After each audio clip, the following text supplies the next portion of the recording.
Entonces, por una parte tengo el servidor corriendo. Voy a crear un sitio nuevo y una carpeta nueva en el server. A ver si ustedes tienen una, de lo mismo.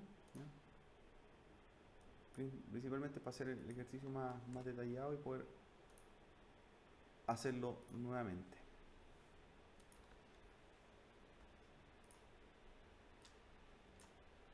Entonces voy a hacer una carpeta que se llame sitio 6. Sitio 6, vacía. Servidor vacía. Y voy a crear un sitio virtual que se llame sitio 6. ¿Sí? Y vamos a crear después el sitio 6, el puerto y todo lo demás. Entonces, estoy conectado también al Management Studio para eventualmente, ¿cierto?, ir controlando y gestionando las tablas de la base de datos. ¿Ya?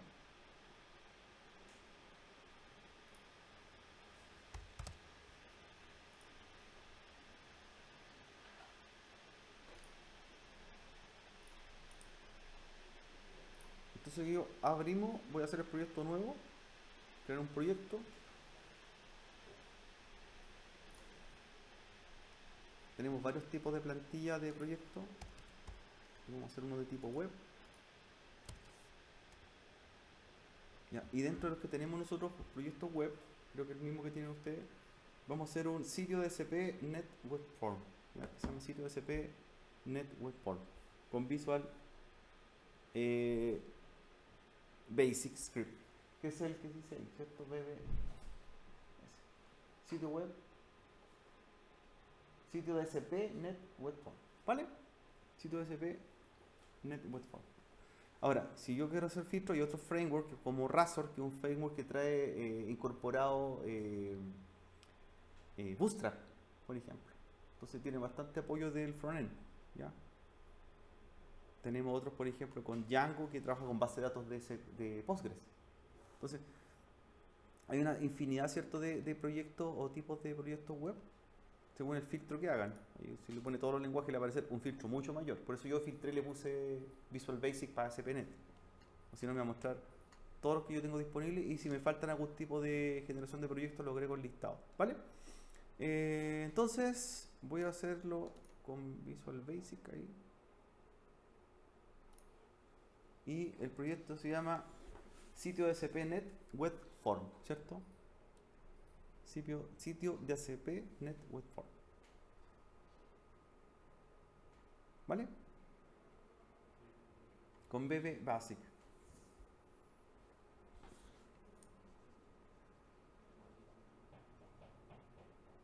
¿Sí? Es que en la aplicación tú lo puedes hacer igual, pero la diferencia es que el de aplicación te lo hace como un proyecto con más componentes. Y de hecho la carpeta te va a ver que vienen muchos servicios más. El sitio de SPNet Form es más sencillo, pero eso no significa que tú le puedas agregar más cosas. Pero es un proyecto en tamaño más pequeño, pero tú le tienes que agregar después validación y otras cosas más. Pero llegan a lo mismo, ¿vale? De hecho, veamos cómo, qué pasa. Pues. Ya, sitio de SPNet Web Form. Lo voy a llamar sitio 6. Sitio 6. Vamos a hacer uno y vamos a hacer la diferencia con el otro, para que veamos. O el 7 lo voy a hacer con el otro. Sitio 6.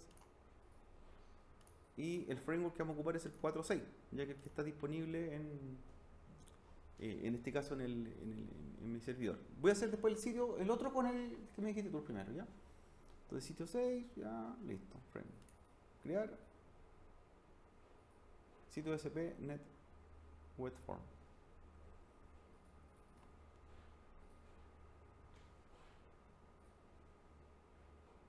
De la siguiente forma. Debo crear una tabla en una base de datos y conectarme a esa base de datos para poder saber a qué datos voy a enviar, ¿ya? Entonces, por ejemplo, aquí estoy con el Management Studio. eh, Tengo varias bases de datos. De hecho, nosotros hicimos una, ¿ya?, a modo de ejemplo, ¿cierto? Está red código, mes, ciudad, ¿ya?, que era del otro sitio. Y voy a hacer una base de datos nueva que se llame sitio 6. O sea, yo puedo ocupar una tabla que ya tenga, ¿cierto? Eso no es problema. No es problema. ¿Ya? Como usted quiera hacerlo. Yo voy a hacerlo más ordenado. Una nueva base de datos que se llame sitio 6, igual que el sitio Si usted ya tiene la tabla, no la haga una nueva, solamente para modo de mostrar. ¿Ya? Sitio 6, y le voy a hacer una tabla que se llame registro. Y lo vamos a hacer acorde perdón, a los campos que va a tener ese formulario. Entonces el formulario, por lo que estoy viendo, le voy a parar la compilación, lo encuentro acá, en la pestaña que se llama Account, que es el frontend, el backend del sitio, en Account. Y ahí en Account está la parte que se conecta hacia la base de datos, login, registro y validar login. Hay un módulo que menciona por ahí que dice registro externo. Ese, si bien viene el archivo, nos permite, por ejemplo, utilizar lo que es la OpenAuth o autentificación externa. ¿Y qué es lo que hace la autentificación externa? Es cuando tú te autentificas con plataformas que no son tuyas, por ejemplo con Google, ¿cierto? Dice inicie sesión con Google o regístrese con otra plataforma. ¿Para qué lo hace? Para que traiga datos y tú te agilices el proceso de registro. Entonces el módulo igual viene pensado ahí, viene agregado, tú igual lo podrías trabajando, ¿ya? Viene dentro de ahí y se llama el OpenAuth Provider, ¿ya?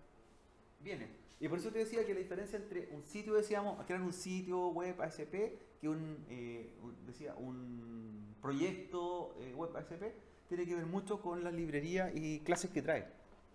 Es más completo, el proyecto es más completo, trae de todo pensando que tú le puedes agregar cualquier cosa más a tu proyecto. En cambio acá es básico, ¿cierto? Pero igual tiene una parte front y backend, ¿ya? Entonces, tengo por ejemplo el login, que dice validar con usuario y contraseña, ahí está el botón de inicio sesión, ¿ya?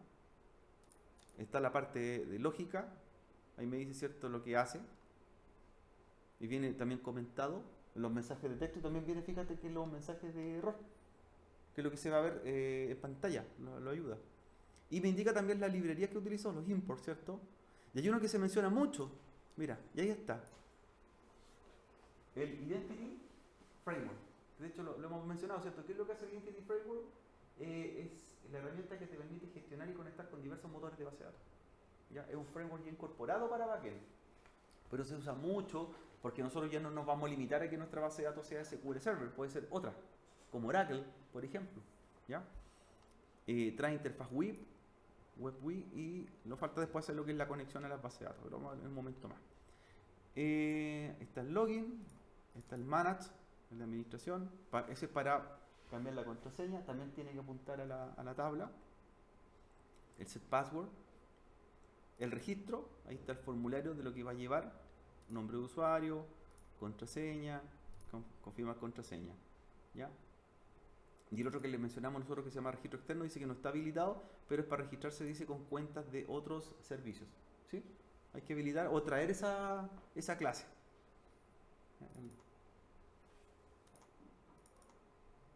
Que me traería, por ejemplo, otro proveedor, como Google u otro que ya tenga. Facebook, por ejemplo, se usa mucho, ¿cierto? Valídese con cuenta de un proveedor externo. Ya. Lo que me interesa que hagan es que en este directorio que se llama Account, vean y arreglen más que nada el formulario, porque si yo recuerdo, hicieron una tabla, ¿cierto? En este caso también me puedo guiar acá para hacer la tabla. Como voy a tener un formulario de registro, yo voy a hacer una tabla que tenga los mismos campos que necesito para registrarme. Que tenga un usuario, una clave y una clave, ¿cierto?, de confirmación, que sería clave 1, 2. En el otro ejemplo pusimos hasta correo, ¿cierto? ¿Ya? Y además un valor autonumérico para que vayan creándose varios usuarios. Pero, ¿qué es lo que quiero que hagan? Me refiero nuevamente, ¿qué es lo que quiero que hagan? Para que antes de empezar a interactuar con la base de datos, esto tienen que validarlo o dejar en realidad los campos lo más adecuado posible a lo que hicieron en la tabla. Por ejemplo, si tú pinchas el campo contraseña, ahí lo estoy poniendo en vista diseño, lo puedo ir a poner en vista código, fíjate los largos que van a tener los campos. Y esto lo hemos mencionado en otras clases, ¿ya? ¿Cuánto largo tiene? ¿Cuántos caracteres puedes meterle? No tiene límite. Entonces, Si tú, por ejemplo, a la tabla que hiciste de ejercicio el otro día le pusiste varchar 20 y aquí no le pones límite, el usuario podría seguir metiéndole datos. ¿Y qué va a pasar? Le escribió 30 caracteres su contraseña, pero cuando guardó, le guardó los 20, porque tu tabla está validada a eso. Entonces lo que quiero que hagan, chiquillos, es que validen esto. Los formularios que van a ocupar, valídenlos de acuerdo al tipo de campo y extensión que tienen en la base de datos. Así que eso tienen que ir haciendo. Cada campo, ustedes le pueden ver propiedades. ¿Ya? Las propiedades. Y esas propiedades, cuando tú pinchas propiedades, clic derecho, le van a aparecer en un menú, en una ventana, y ahí dice, ¿qué es lo que trae este campo? Dice que es un tipo password. Y también dice los valores. Ahí están, mira. El max len. Entonces tú tienes que ir modificando esto. Dice, enable, me dice true. O sea que se puede editar el campo. Sí. Puede ser true o false, ¿cierto? Largo no viene definido. Entonces dice, especifique el largo. Solo lectura, escritura, read only, false. O sea, se puede escribir. Cuando es read only true, el campo es para mostrar y no para escribir. ¿Ya? Así que estos chiquillos quiero que sus formularios los vayan ahí corrigiendo y lo hagan de acuerdo al tipo de campo que tiene en la tabla, todo lo que sea formulario. Ahí está el tipo de modo, el tipo de campo, es un password, podría ser un date, dice, email u otra cosa. O sea, nosotros podemos jugar también con los tipos de datos que vamos a enviar. Y si quiere agregar algo más, por ejemplo, en el formulario lo pueden hacer, chiquillos. Insertan otra fila y le agregan otro campo, ¿cierto? Pensando en la tabla. Todo nace de la tabla de la base de datos. Así nace el formulario, ¿vale? Así que eso quiero que validen. La parte, ¿cierto?, de mensaje también aparece. Si tú pinchas, por ejemplo, aparece, ¿cierto?, en JavaScript, qué mensaje va a emitir en pantalla. En cuanto a los errores, así que también lo pueden ir arreglando. En qué idioma se lo van a mostrar. Y qué mensaje le van a mostrar al usuario. Pero me interesa principalmente que vean los campos que tienen sus formularios, porque hay más de uno. Está el formulario de registro, el de login también, y arréglenlo o validen lo más parecido a la tabla que hicieron, ¿ya? En cuanto a largo y campo, ¿vale? Así que esa es la primera parte.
Mire, este lo recomiendo, chiquillo, cuando trabaje en las tablas. Este punto. Por ejemplo, para el formulario que estoy haciendo yo puse un red código, un integer autonumérico, red nombre de usuario, red clave 1, red clave 2. ¿Cierto? Que el formulario dice registro y dice repita su contraseña, ¿cierto? Para validarlo dos veces. Lo mismo cuando la queremos reiniciar. Pero hay campos que yo los puedo dejar vacíos porque quizá no requiero validar mi contraseña y volver a registrarla. Entonces, la recomendación es dejar ahí permitir valores null. Permitir valores null. El único que no puede ir null, ¿quién es? La clave principal, exactamente. Eso es como el detalle. O pasa, por ejemplo, que de repente tienes formulario y tienen 4 campos, 5 campos. Dice correo, teléfono, no sé, por nombre, apellido. ¿Y qué pasa si alguien no tiene correo? ¿Ya? Y ese es un error muchos de los programadores, ojo chiquillos con eso. eh, Asumen que todos los usuarios tienen correo, por ejemplo. O asumen que todas las personas tienen un teléfono. ¿Y qué pasa si tú en el formulario, o sea, perdón, no tienes un teléfono físicamente, un correo electrónico y no te permite registrarte porque tienes que poner ese valor, po? Entonces, ¿qué debería hacer? Permitir valor nulo. O sea, que puede pasar en blanco, porque si la persona no tiene teléfono, no lo pone nomás, por cierto. Por eso les digo, uno nunca asuma que los datos que tú vas a insertar en la tabla los tiene la persona, po. O sea, hay datos que quizá sí tienen que estar sí o sí, pero hay datos que pueden omitirse, ¿cierto? Ya hay como detalle. Y eso se declara como valor nulo. Vayan, ¿cierto? Modificando los datos de acuerdo al tipo largo. El nombre de usuario, el username, vamos a dejar como largo. Aparece el ancho de la tabla también del dato en la parte de diseño. Tú de repente quieres ver la celda, cuánto es el tamaño de la celda. No me refiero en caracteres, sino que en espacio. Puede ser el white y el height, el ancho, el alto. ¿Ya? Te aparece. Si es visible, está validado. Pero me interesa a mí el largo. Mira, autocompletación. Una función también que agrega el entity. La autocompletación es que te va tomando datos ya guardados y te va autocompletando la palabra, según el idioma. ¿Ya? Es como casi sugerirle que escribir al usuario. ¿Ya? Ahí está la validación y todo lo que usted quiera para pasar. En accesibilidad también te muestra, por ejemplo, los mensajes en pantalla, los tooltips. Me interesa a mí el ancho, el dato.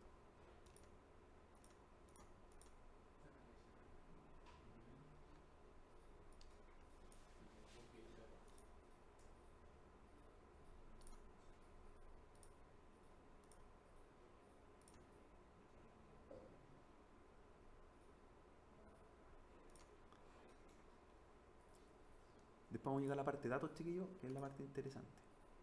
En datos. Pero primero el diseño.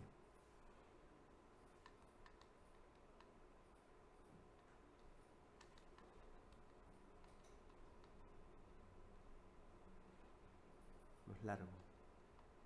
Max length 20, por ejemplo, si elige 20, 20. Contraseña max length 20.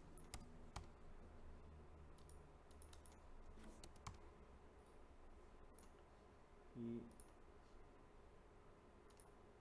confirma contraseña max 20.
Ahora, si tú quieres, lo vas haciendo directamente en vista código, MaxLen, los white, lo mismo que hicimos en los ejercicios anteriores, ¿ya? Sí, profe, ¿puedo hacer el de aplicación web? ¿Puedo hacer el de aplicación web? Sí, da lo mismo, da lo mismo. Es como Es que no aparece. el que no tenemos sitio web. Pero, ¿y lo empezaste de cero o no? Si gusta lo haces de nuevo. No, sí está haciendo de nuevo el nuevo proyecto, pero Pero anda los módulos, po. ¿Cómo hiciste el filtro?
Lo otro que tienen que hacer es la cadena de conexión también. Igual como lo hicimos la otra vez.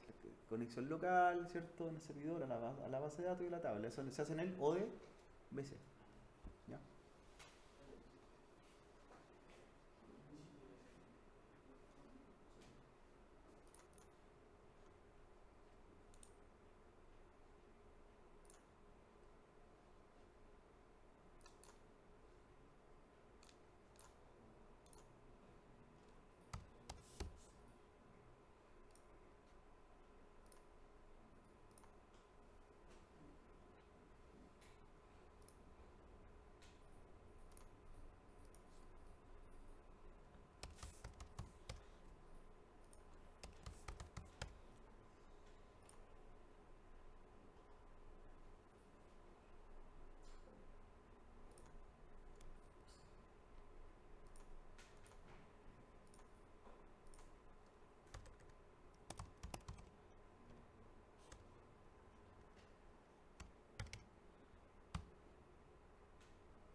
Hacer los drivers, ya lo saben hacer, chiquillos.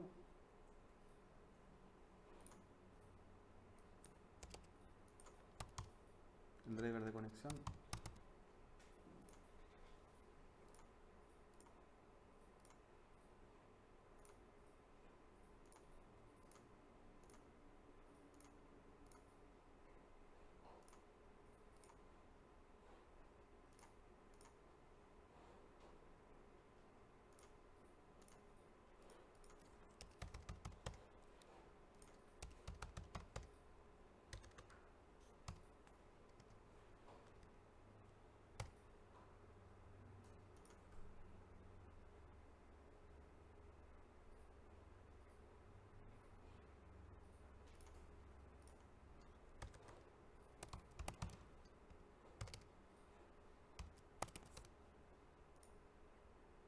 Lo otro, cuando hagan los drivers, háganlo por la IP, no por el nombre.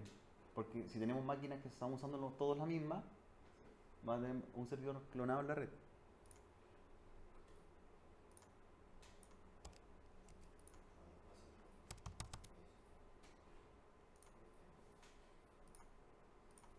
Después que se cambiara, o sea, se arreglara eso del máximo de caracteres, ya se le lo debe ser, ¿cierto? Claro, ahí tienes que ajustar tu formulario. Tú dale la personalización, pues ajustalo, ¿ya? Los drivers de BC hay que hacer también en el servidor.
Y después de hacer los drivers de DBC,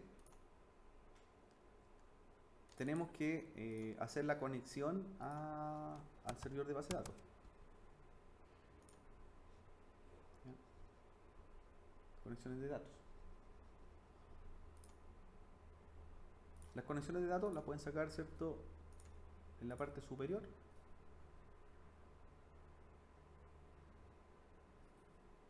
Es la herramienta, dice ahí conectar con la base de datos o conectar con el servidor. Ahí está. Pero primero tienen que estar conectados a una base de datos, conectar con la base de datos. Esto cuando están trabajando, ¿cierto?, en el proyecto, dentro del proyecto. para que esa información se vaya dentro del proyecto que están haciendo.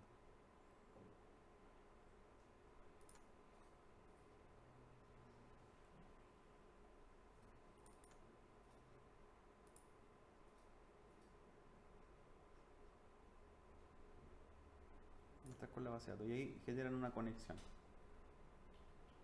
Para conectar con la base de datos, ¿cierto? Agregan una conexión, ¿ya?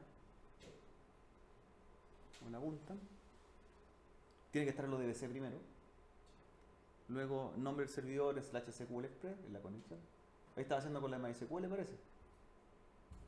Estaba haciendo la conexión de MySQL en ese ejercicio. Y nada que ver esa. Esa es la de MySQL. Así tienes que hacer el origen de datos, Microsoft SQL Server y le pones la IP, ¿cierto? Y la ruta. Que es la misma de la conexión que ocupamos nosotros para... ¿Se apagó? Servidor y luego conectar con la base de datos. Arriba.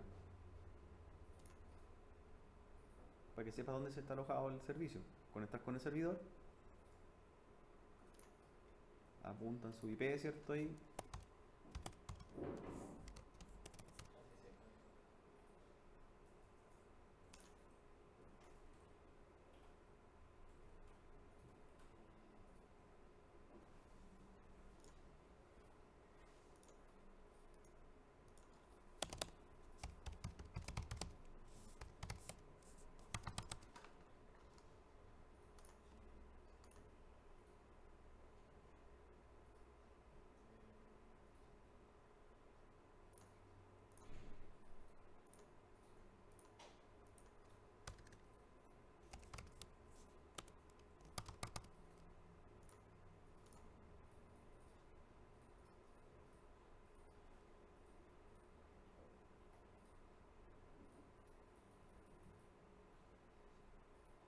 Me conectó ya con mi servidor.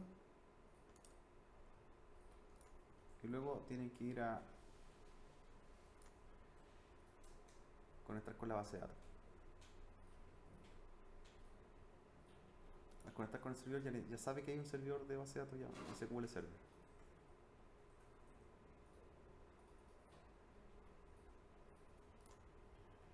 Y conectar con la base de datos. Aquí tiene que ser el IP, chiquillo. Con la IP. Orígenes de datos, IP, autenticación, SA 2022 y la base de datos que crearon. Si hicieron el driver, le va a conectar al tiro, a la primera.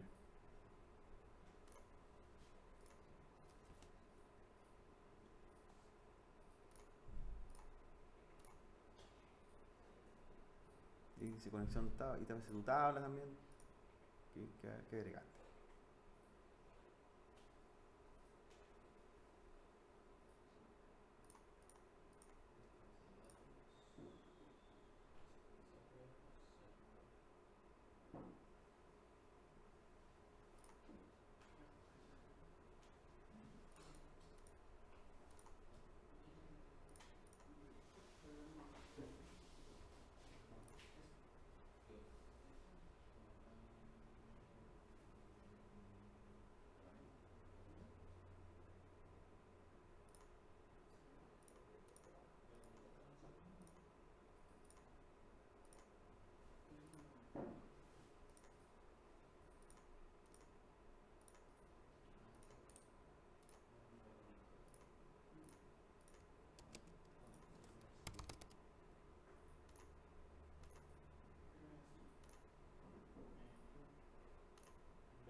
dentro del mismo proyecto ¿Qué pasa? lo meten, claro, lo agregan. O sea, es fácil, es como copiar pegar, pero en realidad igual ustedes pueden meterlo dentro del proyecto ahí un nuevo archivo y lo hacen como XML o lo hacen como TXT, pues es lo mismo. Ellos podrían hacer el archivo ahí y qué tipo de archivo y busco el elemento. Pues. Sí, un XML.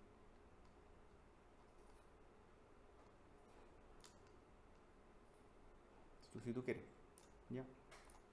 O simplemente los copias dentro del proyecto.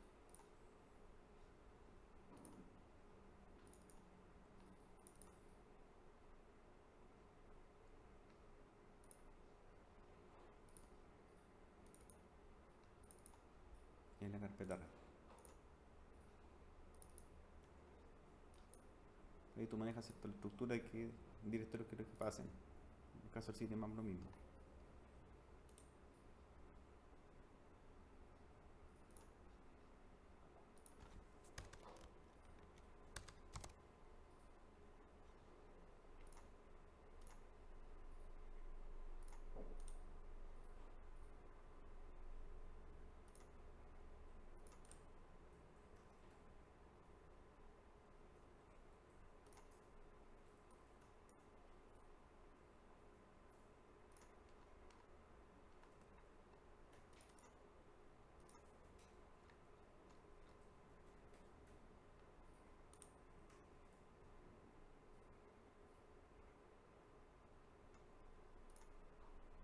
Si voy publicando el sitio, a ver cómo se ve.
¿Usted lo va a hacer en AWS, en el remoto? Yo sí. No recuperó la cuenta. Usted tiene Azure y AWS, ¿cierto? Sí. Después hay que publicarlo. Acuérdense este video.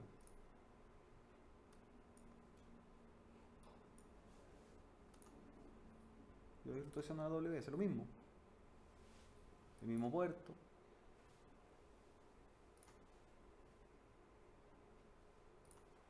Treinta cuatro seis nueve. Ya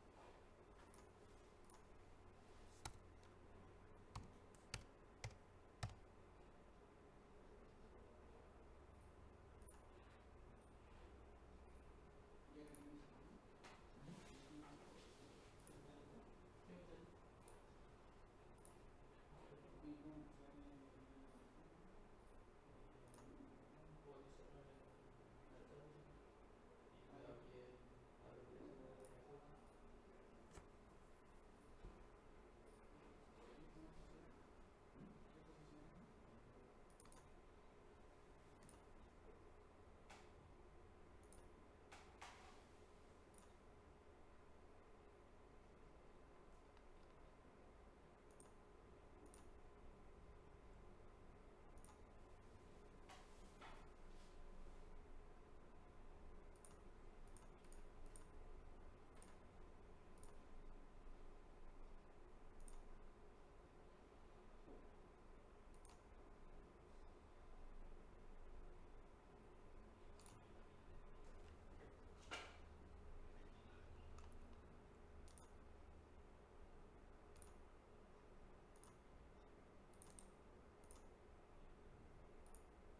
Puedo cerrar el mercado y le abrí a lo que se puede hacer. Para subir la AWS sería por servidor web. No por el FTP también. ¿Se puede?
Ya, yo le voy a dar un truco, chiquillo.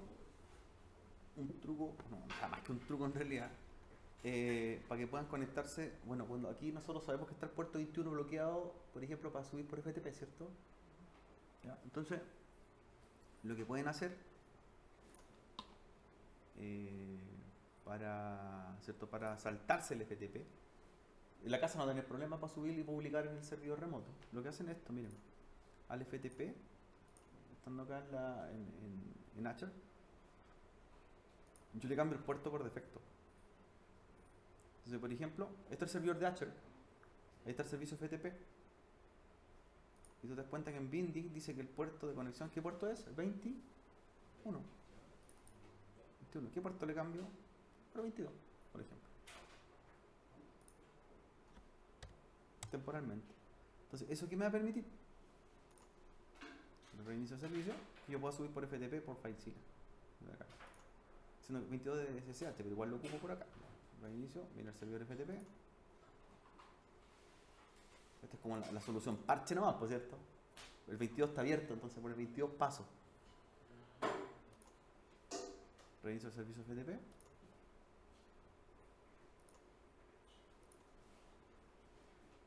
Entonces mira, mientras estoy publicando. Acá.